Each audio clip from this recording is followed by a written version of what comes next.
साहब बैठो बैठो पीर साहब।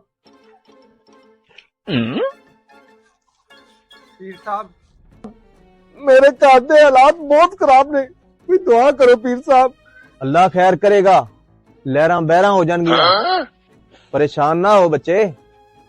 पीर साहब तुसी इत्थे बैठो ते आराम करो, मैं तुहाडे वास्ते कुछ खाने पीने का बंदोबस्त करके आना। हाँ ठीक है। वे यार मेरे को तो पैसे ही नहीं, तो मैं पीर साहब ने भी कह दिता मैं रोटी लैन चलिया, हुण मैं की करा।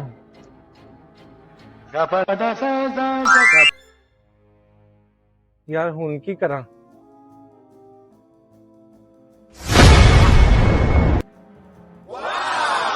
पीर साहब दी नवी जुत्ती। Oh no! ਉਹ ਬਾਲੇ ਕਿੱਧਰ ਹੈ?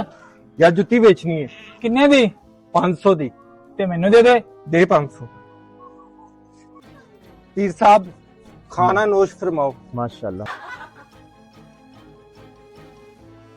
शाबी भोले माशाल्लाह बड़ी वधिया खिदमत की अज तो मेरी।